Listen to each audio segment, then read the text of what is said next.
There is nothing better than a nice, calm, mid-summer rain.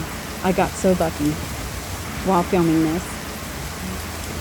Hey everybody, welcome back. My name is Dawn and I garden in Zone 8B, and it is mid to late June and it's time for another garden tour. And I am standing in what used to be grass. This is the back area of our garden that we pulled all of the grass out earlier this spring and put these pathways in. So it's gonna be a super fun tour and I hope you'll stay tuned. I'm gonna take you through everything that's in bloom, and that's a lot of exciting things. If you are new to my channel, thank you for being here. I hope you'll consider subscribing.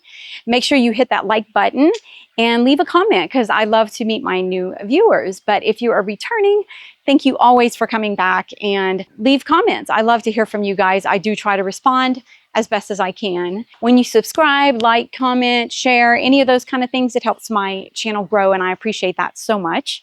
I'm so grateful you're here. I have a lot of fun new things to show you guys, so I'm excited. This is probably going to be my funnest garden tour ever, so stay tuned.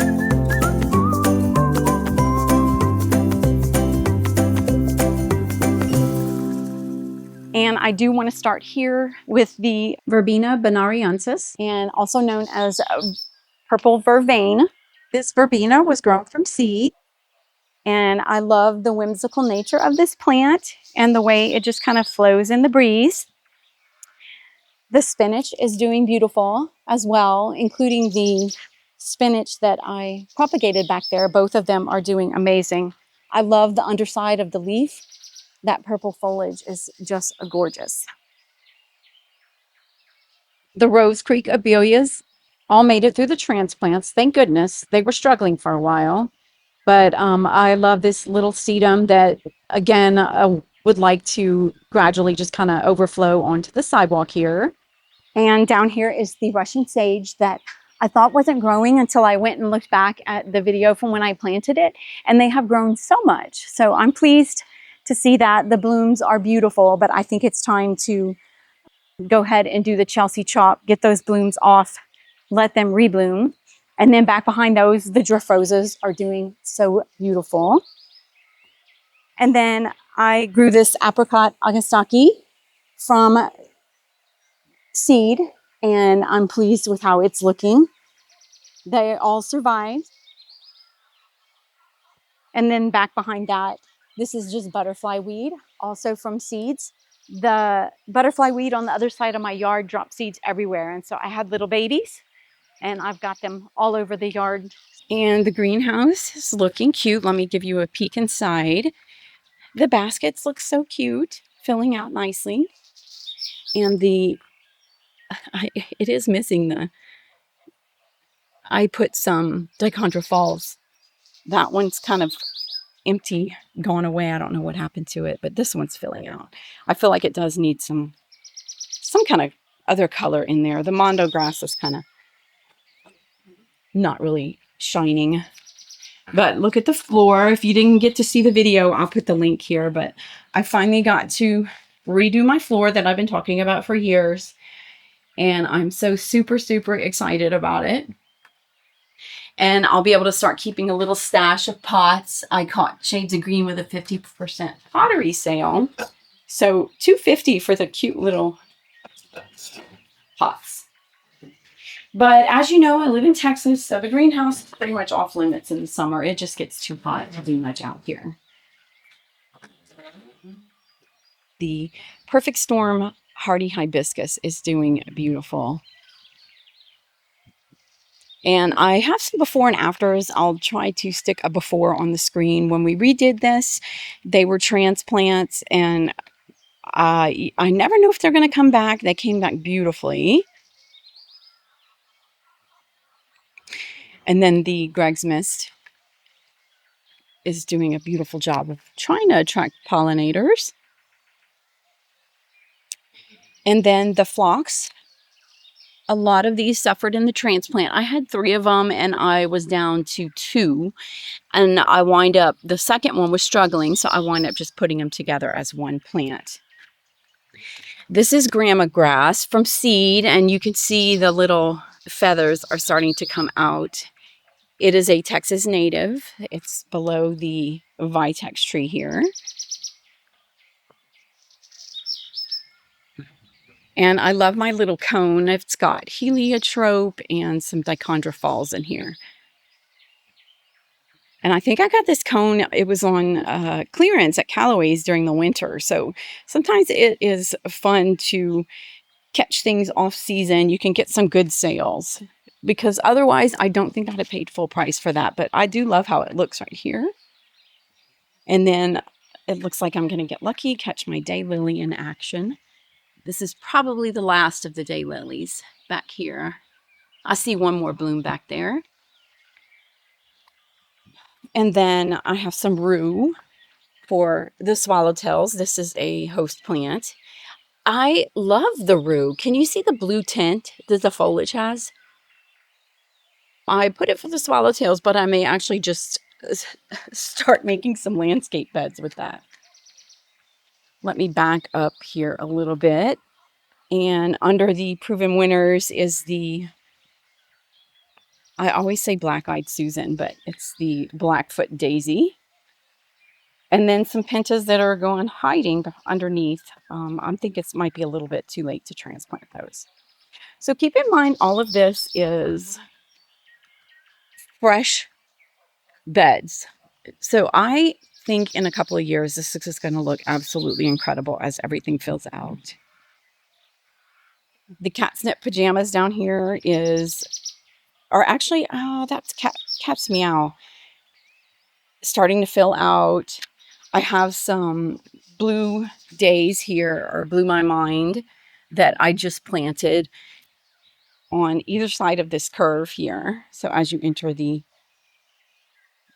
beds, it's going to fill out and add that blue flower. Very, very pretty. And you can see my celosia here. This is from seed. I use it for cut flowers. I have a few gladiola bulbs left. I actually ordered the purple feather mix of gladiola bulbs from Eden Brothers, but it looks like they may have sent me the romantic mix instead. But they are gorgeous. I let Eden Brothers know and they did refund the purchase. So I may go ahead and try the purple feather next year. Look how cool this celosia is, guys. Oh, isn't that cool? I just like the way it looks in the landscaping. So very pretty. The tick seed's doing great. So again, these are all transplants from a previous bed. This is white mistflower all along the back wall here. It's a Texas native as well. And look who I caught in action.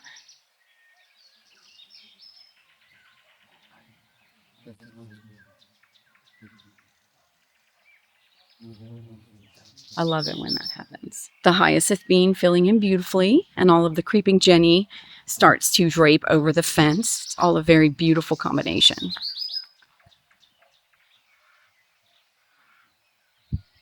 And I've already got a few seed pods. This is why I love this vine so much. When you're not getting the blooms, you're going to get these beautiful purple seed pods. And I'll put a picture on the screen of a bloom because I don't see one over here right now. They love the heat. They don't need water. Perfect for Texas climates.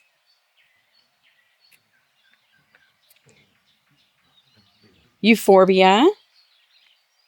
The dianthus, I cut it back after its first flush and it reflushed. And again, this is going to fill out this entire area. I do have herbs mixed in everywhere. So I have some oregano down here. That's dill back there.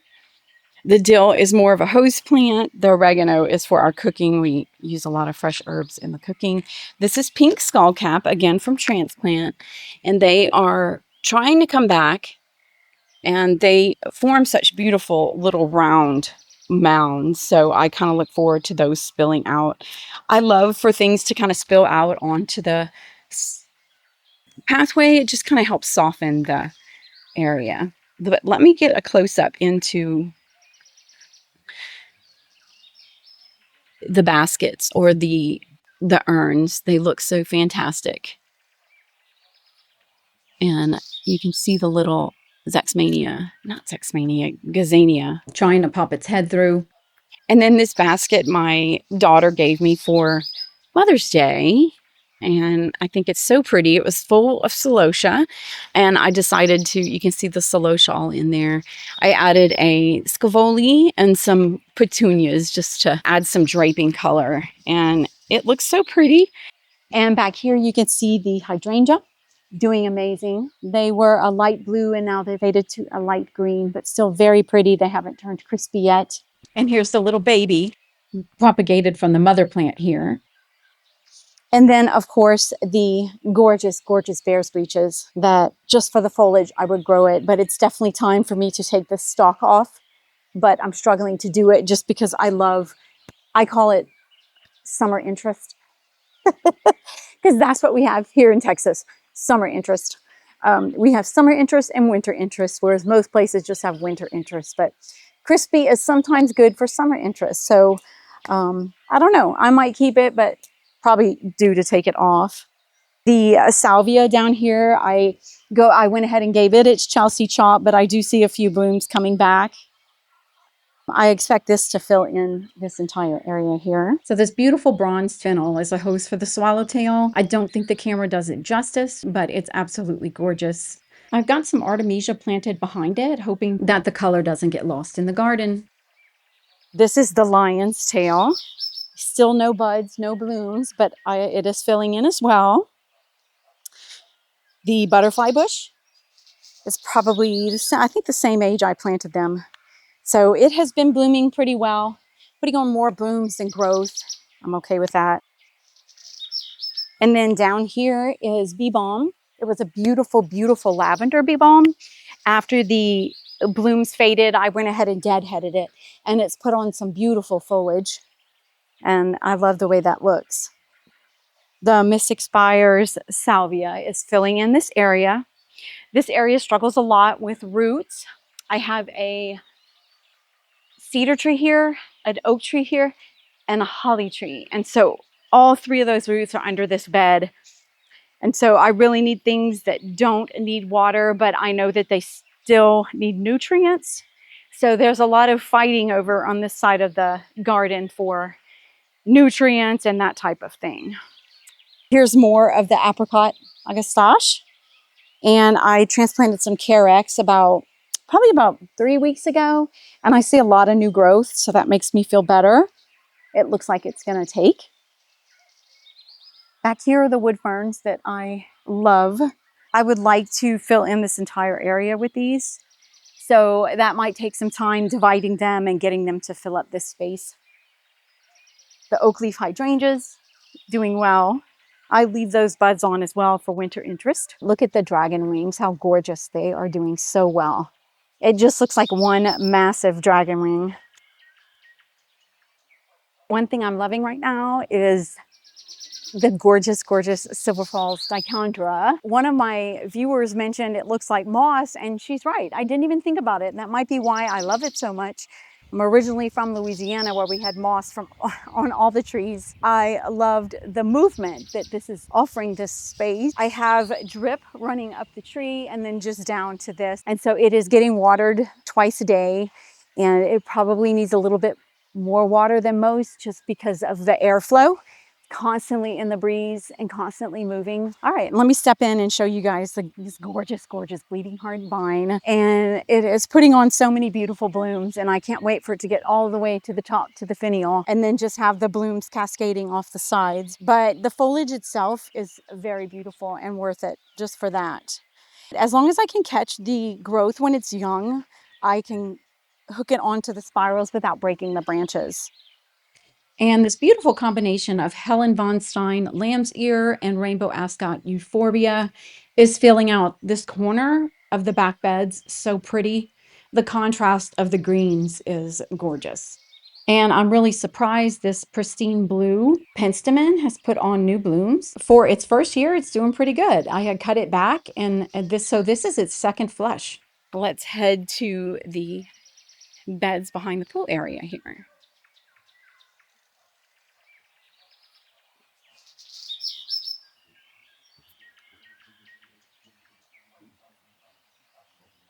Hostas are coming into bloom. I grow the hosta for the foliage, but I love it when they bloom.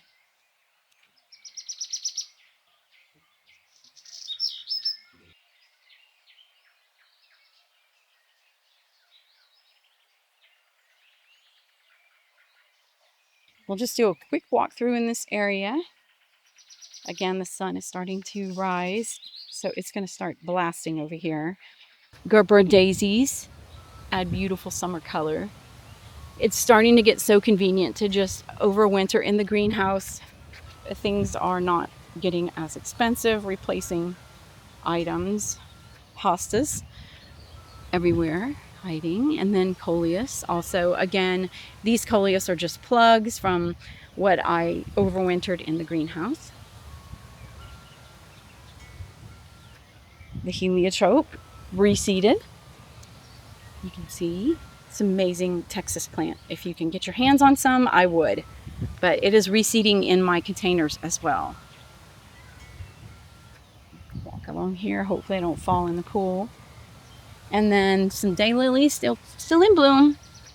And then I've got some orange zinnias that pop up behind this waterfall, and I love that. This is another hibiscus. I'll put the picture of the bloom on the screen, but look how cool it looks when it's just starting to open up. I love that. All right, you can see just lots of hostas popping up, carex.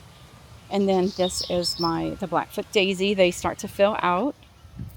And I put a new sedum in this bed below these hollies. These hollies, as much as I love them, it is really hard to grow things beneath hollies. So this bed is a constant trial and error of what's going to survive, and not much does, other than the hostas and the Blackfoot daisies. Everything else really, really struggles. I light on this side the moonbeam coreopsis that fills this whole area. The platinum beauty. This is chalk sticks. Is that cool? And then I've just got some draping vinca in front there.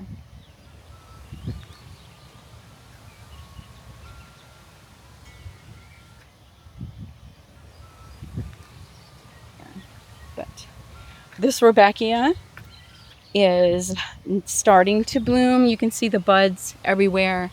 I think it's the same variety I have in the front. I will have to check and get back with you on that. Cone flowers. These are from seed, so they are still filling in. This is their second year. Lots in the back as well that are a little bit smaller. And then you can see the evolvus here, the morning glories, spilling onto the pathway.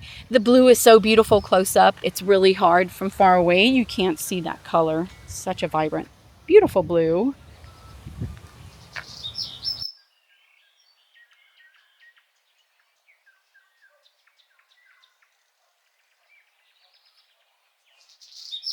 Lots of butterfly weed here. The dragon's breath reseeded. So all of that is reseeds. They take a little bit longer to come back. The lesser catmint, again, this is not something that the camera picks up well, but one of my favorite plants. You can see, let me see, there are bees all over it. They love this plant. Next to it is this blue salvia. It was gifted to me by a friend. I love it. It is huge, and it does tend to take over this area, so I have to pull it often, and I usually also gift them to friends. The white swan coneflower reseeded everywhere, and there's babies coming up everywhere, but I did lose some of the older ones, so only 2 survived. But it's okay since it's reseeding. They are taking a little bit longer, so that will be nice. If these actually flush flowers a little bit later, I'll get a nice little succession of coneflowers. And then, I don't know if you can see back there. Let me go back. This incredible hydrangea has done so well for me under my Arizona cypress. Full of blooms, full of blooms. The John Fanick phlox is full of buds and starting to explode in gorgeousness.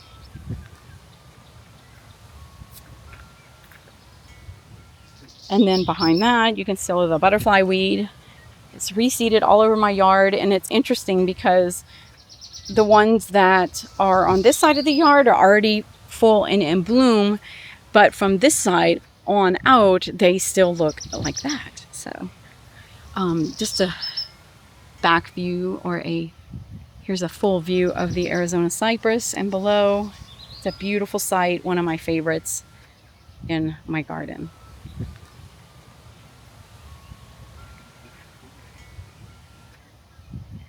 Coming around, you can see the plumeria tree is not showing any sign of buds yet. Hoping those poke out very soon. I think it's Princess Diana clematis. This thing is crazy. It is going wild. I'm having to come out here every day and make sure that I am training these branches where they need to go. Very, very exciting. I also clipped a few branches and am trying to propagate some down here. Here's the part that's poking out, so I'm hoping to get a whole new one here. You can see lots of little clematis have reseeded.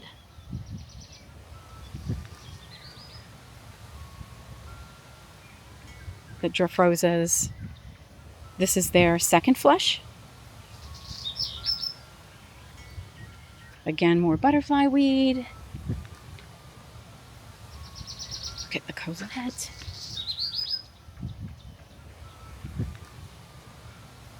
Look at all this growth.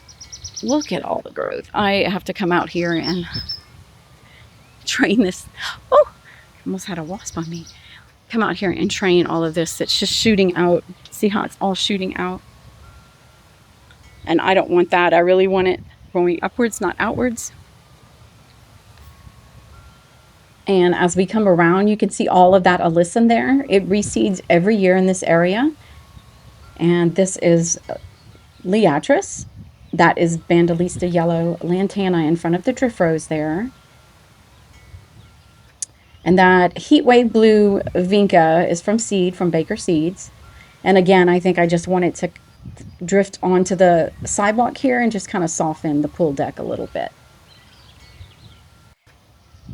Here is a full view of the backyard right now as it is. Show you my trees. A lot of people ask about my trees. And I forget to highlight them often, but these are Eagleston hollies all along the back. If you're new to my channel, you will know that we lost all of our trees in the freeze many, many years ago. It's probably been 5 years now, and lost all privacy back here. So we replanted with Eaglestons and that beautiful Arizona cypress. They're about 4 years old now, and they're doing their job. They've put on lots and lots of growth. And then that is a Japanese maple under the oak tree back there.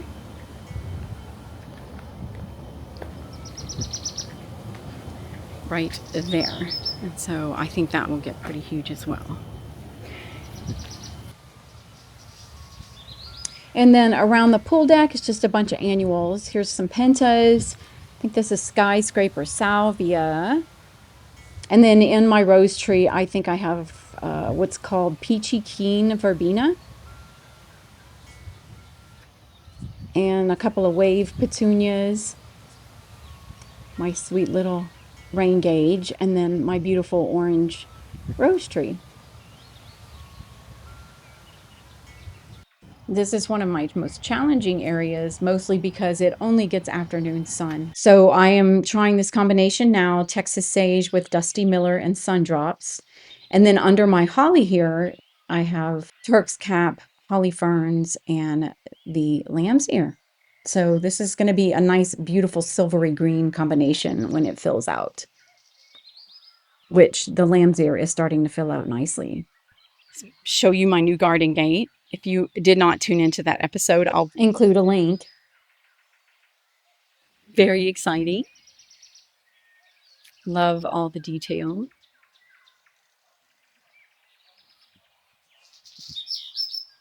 And as we enter, you can see the polka rose has a bloom about to open. Yay! And then on this side, I have another bleeding heart. Lots of hostas. And then just this coleus that I, again, overwintered in the greenhouse. And then I stick them in and let them spread. So it takes some time. The Dichondra Falls does a beautiful thing here at the entrance. But my arch, they're getting close to meeting up there. And as we back up here, you can see the crepe myrtle, the canna lily. And I grow this canna lily for the foliage because how can you not grow it for the foliage? Look at this thing, how gorgeous. And then this is purple skullcap, some artemisia on this side, and then my cut flower garden. The yarrow usually fills out this area, but I cut it back. I see a few new flushes of growth. Santolina that I love. That's one plant spilling over. No water, full sun. Wonderful, wonderful plant. All right, you can see the autumn joy sedums here doing beautiful, filling out this whole area. Eventually, I think they're going to be so big they'll touch in the middle. And let me show you these zinnias that reseeded. If they reseed, I like to wait and see what the blooms look like before I just pull them because they reseed everywhere. And some of them are just not worth keeping. If they're super, super tiny, I pull the plant. But I love this color, so I'm keeping this one. When I get peaches and corals and pinks, I keep them. Let me take you through the cut flower garden real quick. I have ballerina zinnias this year and Benary giants, but look at these ballerinas, how beautiful.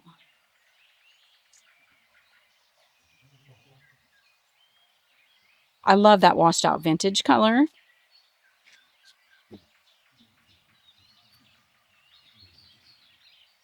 And then the Benary giants down here. They are giant. So pretty. Lots of different color varieties. Beautiful orange. And the celosia, I've got Pompous Plume, which is all of these, a variety of colors. Got pink, kind of a chartreuse. And I think the terracotta celosia I harvested last week, but it looks like some of it's coming back. Unfortunately, that is the one that I wanted the most, and it's the one that I did a major oops, and all of my labels were mislocated, so I only got one. Oh, I take it back. Here's the second one. One or two terracotta celosias. So I went ahead and sowed some yesterday, hoping to get some more started. It's not too late for you to do that, especially with celosia. So celosia and zinnias, I did get some more ballerinas in.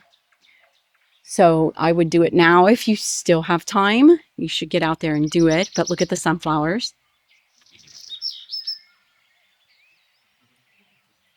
I forget the name. Something Queen. They are gorgeous. So gorgeous. Look how many.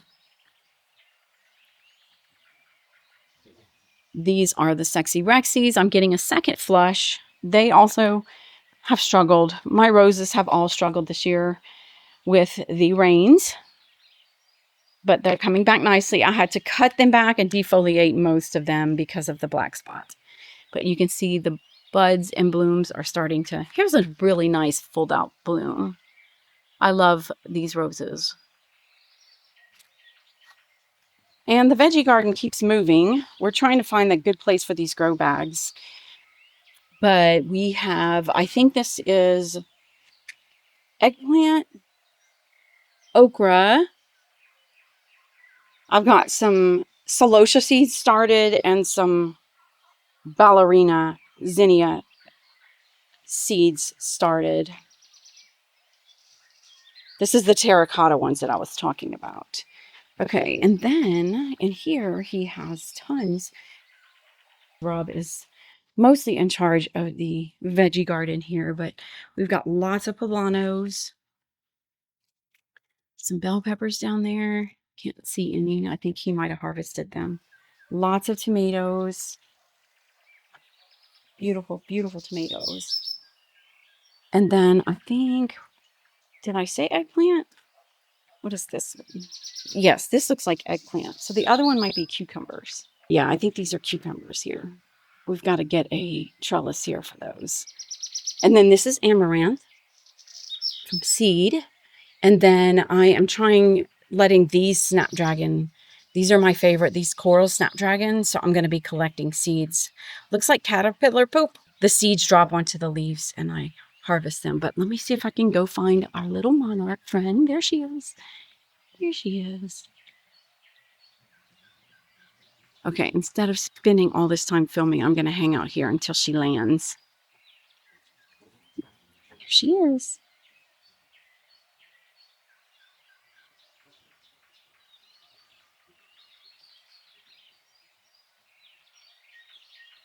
So we're in the front yard now. You can obviously see the highlight here is the Holy Grail hibiscus, but everything is in bloom right now. Trying to catch the front yard without the morning sun is so hard, but you can just see everything coming in its glory. The purple cone flowers. I've got the yellow perfusion zinnia coming in underneath, and that's just reseeds. The salvia.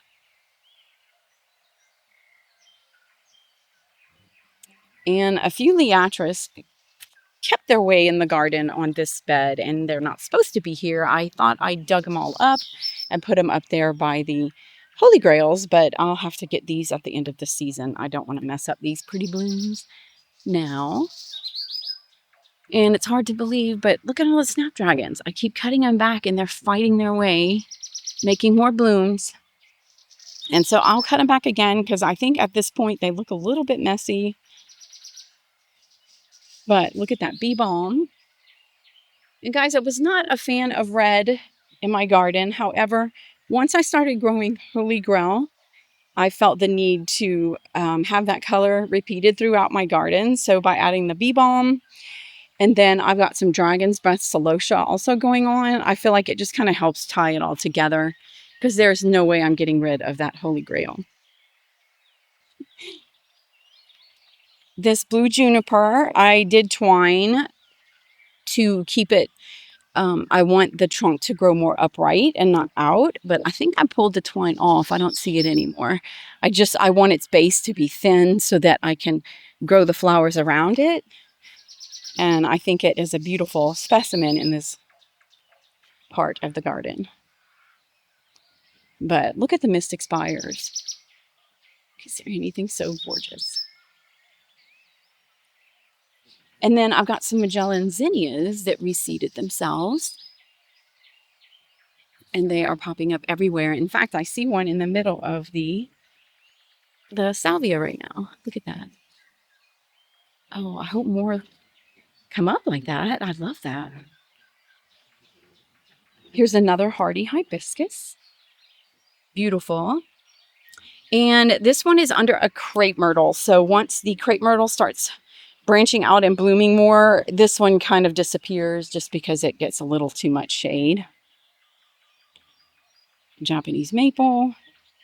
Got some yellow daylilies down there. And then let me see if I can make my way through to show you the single yellow coneflower that made it through from years ago. The only coneflower that I successfully grow from year to year is the purple purpura, the Echinacea purpura. So this was a surprise to me for this little guy to pop up.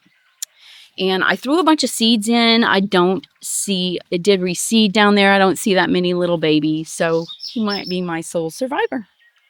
And one of the main reasons I created this perennial bed a few years ago is this Nitty Gritty Rose by Monrovia. This is a tough rose. It never gets black spot and it blooms all summer long. Love this rose.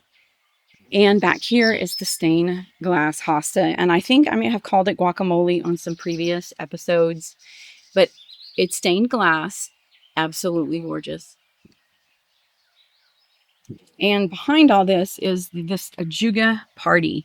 It's a variegated ajuga party. I got look at this huge weed. Why do they grow so fast, you guys? Every year This thing comes back like crazy. The roots are so deep, I can't get to them. But anyways, this Ajuga party, I got it on clearance at Lowe's. I got a whole flat for, I think, $13, and it has just gone to town back here. Very beautiful combination. And you can see the hostas popping up in there. As I come around, here is another view of everything just looking so beautiful. And if I could fill my yard with that Mystic Spires, I certainly would. All right, now to this story. You guys know I deal with moles, and it's a constant struggle. They don't just kill my flowers, they kill my bushes. They are a very expensive pest. So my abelias are looking fantastic, but I noticed yesterday, and I don't know if you can see it, it's very subtle. This is how I know moles are doing damage, and the leaves start to turn downwards a little bit, which I noticed on this one and this one. And sure enough, I came out here and the moles were all up in this area. So I had to step on it, put some root stimulator, but I'm not sure if I'm going to be able to save it. You can already see the damage has been done. They tend to just go right through the middle of the plant. They're looking for earthworms. And they've already done so much damage to this azalea here. You can see the difference between the other two. So if they die on me, I will be so upset, because it has been a continuous journey on this side of the bed. We are losing things to the, this part of the bed faces north. And so our harsh winters that we've been having over the past years have been really damaging this part of the garden. So I am keeping my fingers crossed that these can survive.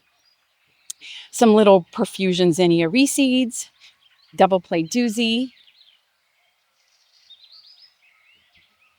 You can see all of the faded blooms on here. This was quite a sight. Still is, actually. And then this is the Henry Dulberg salvia that I dug out of the back. Amazing plant. This area is getting hard sun. It gets a little bit of morning sun and a little bit of afternoon sun. And it is still doing fantastic. It is a Texas native, and I highly recommend it. But you do need a lot of space, because it will reseed its little butt off. So I love the I love how it's coming up behind the double play doozy. The oak leaf is looking pretty. And then the Laura petulum, that thing is almost the size of a tree, but it does its due diligence in hiding our AC units back there. And then I've got a white Natchez crepe myrtle that we've trimmed pretty high up. These things get pretty huge.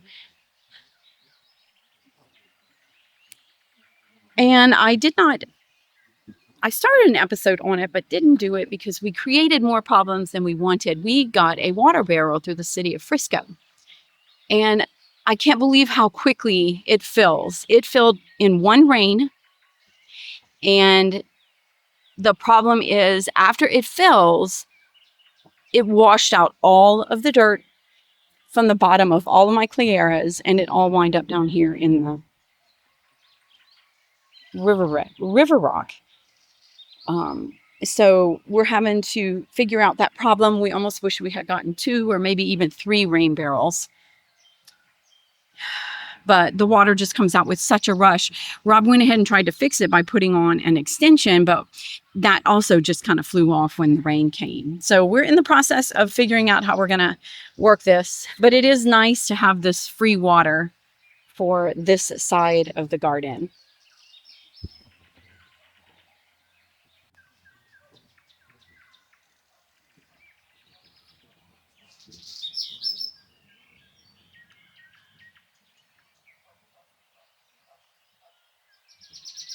And the drift roses are all in full bloom.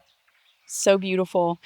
They have rose rosette, and I have been very irresponsible in pulling them. It started with 1, and I knew the minute 1 got it, they would all have it. So it was a matter of pulling them all out. It's just breaking my heart.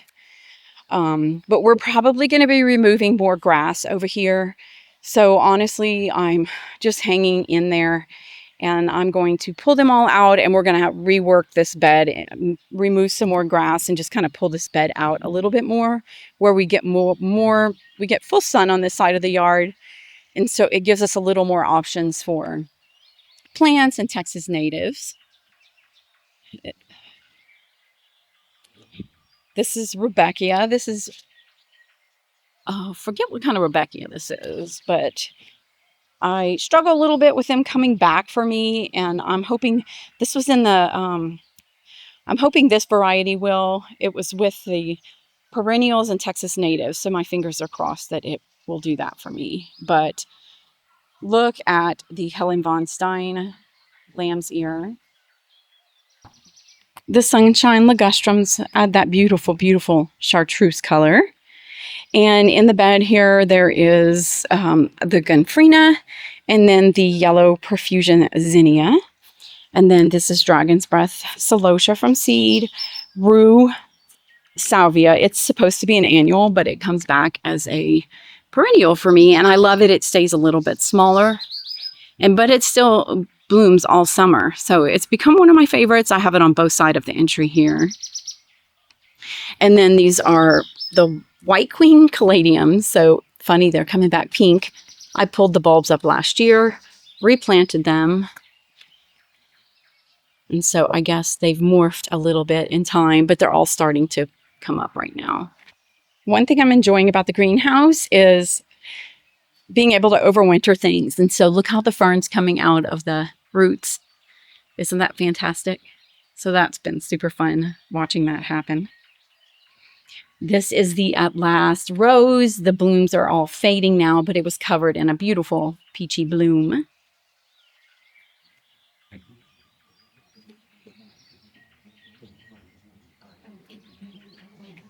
And I have started just leaving baskets all around my garden with clippers. Collect my junk as it comes. It's been very, very helpful in helping me maintain things a lot more conveniently.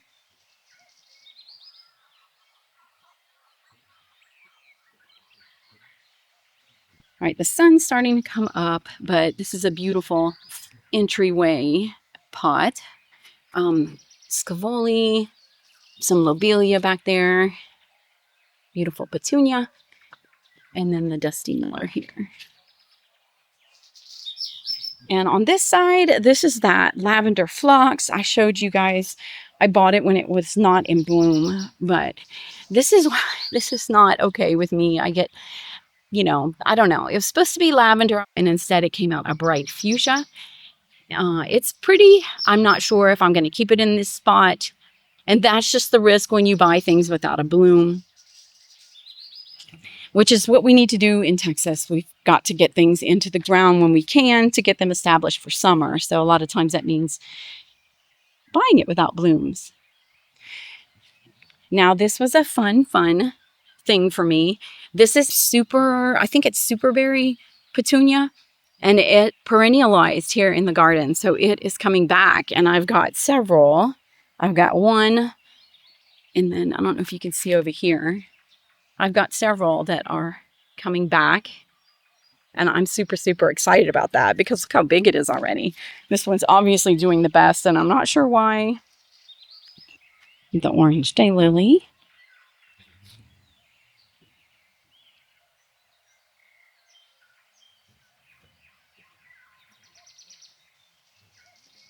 And I'm going to have to move to the back as the sun starts beating down on us out here. But just want to show you the limelight standard.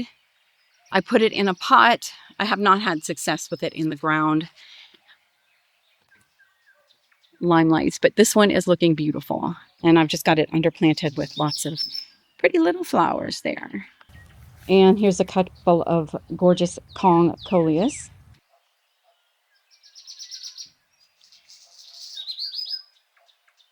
All right, coming around, this is the Twilight Zone rose. And I've got more drift roses here. So what I may do is go ahead and pull these up, replace them over there where the other ones are dying. This area under my oak tree Let me show you. Has been struggling for way too long. So I think I'm actually going to give up on putting annuals under here. I've slowly started adding some greenery, and I may go ahead and just eventually make all of this area greenery and not worry about planting flowers or annuals. I do have some gomphrena in here, as you can see. But what the problem is it doesn't get enough, it gets a little bit of morning sun and then harsh afternoon sun. So it's just not doing what it needs to do to keep the annuals in bloom. However, this white salvia is doing well. So I'll probably keep this and maybe add a little bit more of this. Also, everything under here is in competition for the oak roots. We're constantly getting oak babies everywhere. So that's another thing I'd like to be done with. One thing I forgot to show you was we took that tree out on the other side of the yard, right over there. We planted that oak tree at the same time as this oak tree, and it was night and day, the difference in the size. And all of these plants need sun, so we decided to take it out. I put that big boulder in place. So if you notice something was missing, you were right. Some capilla, beautiful capilla.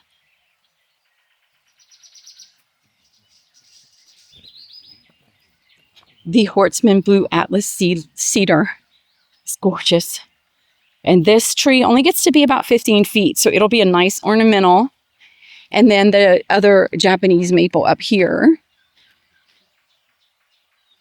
is filling out beautifully. A lot of work up in this front garden, trying to fix drainage over the past year or so, and it has paid off for the sidewalk, but the driveway is still a problem, so we may go ahead and continue the river rock pathway straight through the garden here and keep this over here and terrace it, and maybe just put some hollies and greenery on this portion down here, because again, it's all in shade now. Lots of daylilies coming in. And then let me show you on this side behind our mailbox. Oh, before I head to the mailbox, I still see a few magnolia blooms. Oh, I love to smell them. Beautiful magnolia. How tall that is. All right, back up and give you guys a full view of the garden on the front. Okay, and this is another reason you should plant Henry Dolberg, because look at, I am constantly getting plants out of it. So I said it reseeded, which it does. So I went ahead and put a bunch up here in the front. And this is a bicolor salvia. And then some beautiful artemisia behind it. And I'm keeping it trimmed low so it stays more of a ground cover instead of an upright plant. All right, and let's finish up by taking a look at the container garden in the backyard. And I'll highlight this beautiful guacamole hosta. You can see it is about to put on a couple of blooms. Look at this towering coleus, also about to bloom. I think I'm gonna let it bloom. And you can see the Dr. Rappel back here is recovering from the mold going straight through it. It has a couple of blooms. Let me see if I can find them. And it will just kind of bloom like this throughout the summer, a few blooms here and there, but nothing profusely like it did in the spring.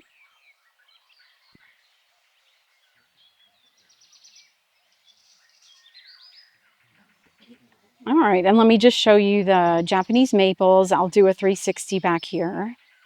This one has the Dr. Rappel clematis growing into it. And then as I work my way around, my kids gave me this gorgeous fountain last Mother's Day. My son picked that out. I thought that showed he had such great taste. And then these two Japanese maples growing in containers. Looking gorgeous. I think it's a bloodgood. Actually, I know that one's a bloodgood. I forget what this one is. If I can remember, I'll put it on the screen.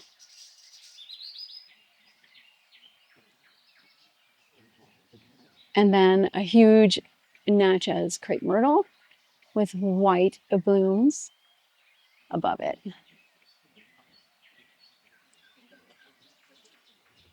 Right, friends, we have come full circle. So be sure to hit that like button. I hope that you will consider subscribing, and I hope to see you in the next one. Have a great day.